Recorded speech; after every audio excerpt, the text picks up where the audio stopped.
साथियों, इस कार्यक्रम से जुड़े जापान के हमारे अतिथि जानते हैं कि मेरा व्यक्तिगत तौर पर जापान के साथ कितना जुड़ाव रहा है। जापान के लोगों का स्नेह, जापान के लोगों की कार्यशैली, उनका कौशल, उनका अनुशासन हमेशा से प्रभावित करने वाला रहा है। और इसलिए मैंने जब भी कहा है कि I wanted to create mini Japan in Gujarat, तो उसके पीछे मुख्य भाव रहा है कि जब भी जापान के लोग गुजरात आए तो उन्हें वैसी ही गर्मजोशी दिखे, वैसा ही अपनापन मिले। मुझे याद है वाइब्रेंट गुजरात समिट के प्रारंभ से ही जापान एक पार्टनर कंट्री के तौर पर इससे जुड़ गया था। आज भी वाइब्रेंट गुजरात समिट में सबसे बड़े जो डेलीगेशन आते हैं उसमें एक जापान का ही होता है।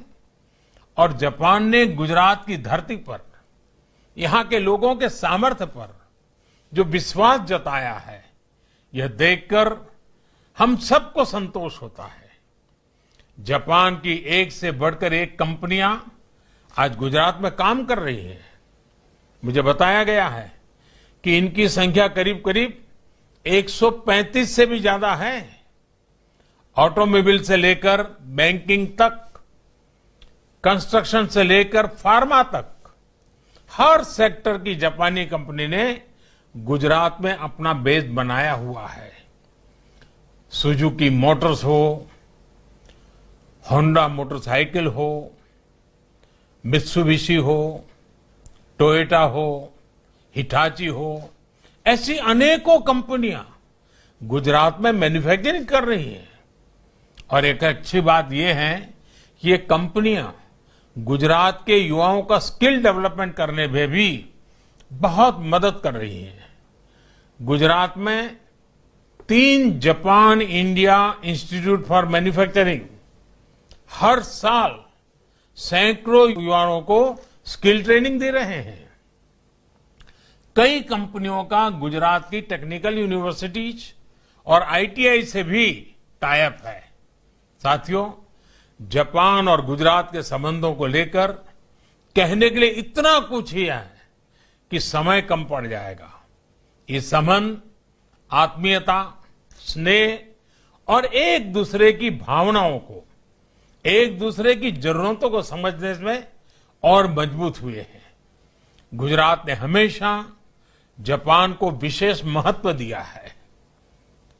अब जैसे जेट्रो ने ये जो अहमदाबाद बिजनेस सपोर्ट सेंटर खोला है, उसमें एक साथ 5 कंपनियों को plug and play work place facility देने की सुविधा है। जापान की बहुत सारी कंपनियों ने इसका लाभ उठाया है। मैं कई बार जब पुराने दिनों के बारे में सोचता हूं तो लगता है कि गुजरात के लोगों ने भी कितनी छोटी छोटी बारीकियों पर ध्यान दिया है। मुझे याद है मुख्यमंत्री के तौर पर एक बार मैं जापान के डेलीगेशन के साथ बातचीत कर रहा था तो इनफॉर्मली एक विषय उठा। ये विषय बड़ा ही दिलचस्प था। जापान के लोगों को गोल्फ खेलना बहुत पसंद है, लेकिन गुजरात में गोल्फ कोर्सेज का उतना प्रचलन ही नहीं था। इस बैठक के बाद विशेष प्रयास किया गया कि गुजरात में गोल्फ कोर्सेज का भी विस्तार हो। मुझे खुशी है कि आज गुजरात में कई गोल्फ कोर्सेज हैं। कई रेस्टोरेंट्स भी ऐसे हैं जिनकी विशेषता जापानीज फूड है। यानी एक प्रयास रहा है कि जापान के लोगों को गुजरात में फील एट होम कराया जा सके। हम लोगों ने इस बात पर भी बहुत काम किया कि गुजरात में जापानी भाषा बोलने वालों की संख्या भी बढ़े। आज गुजरात के प्रोफेशनल वर्ल्ड में बहुत से लोग ऐसे हैं जो आसानी से जापानी बोलते हैं। मुझे बताया गया है कि राज्य की एक यूनिवर्सिटी जापानी भाषा सिखाने के लिए एक कोर्स भी शुरू करने जा रही है। एक अच्छी शुरुआत होगी। मैं तो चाहूंगा कि गुजरात में जापान के स्कूल सिस्टम का भी एक मॉडल बने। जापान के स्कूल सिस्टम में वहां जिस तरह आधुनिकता, श्रम और नैतिक मूल्यों पर जोर दिया जाता है, उसका मैं बहुत प्रशंसक रहा हूं। जापान के ताइमेल स्कूल में मुझे जाने का अवसर मिला था और वहां बिताए पल मेरे लिए एक प्रकार से यादगार है। उस स्कूल के बच्चों से बात करना मेरे लिए आज भी एक अनमोल अवसर मैं कह सकता हूं। साथियों, हमारे पास सदियों पुराने सांस्कृतिक संबंधों का मजबूत विश्वास भी है और भविष्य के लिए एक कॉमन विजन भी। इसी आधार पर पिछले कई वर्षों से हम अपनी special strategic and global partnership को लगातार मजबूत कर रहे हैं। इसके लिए पीएमओ में हमने जापान प्लस की एक विशेष व्यवस्था भी की है।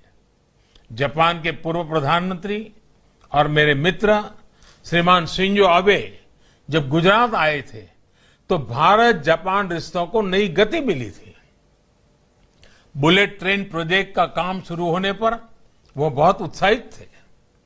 आज भी उनसे बात होती है तो वो अपने गुजरात दौरे को जरूर याद करते हैं।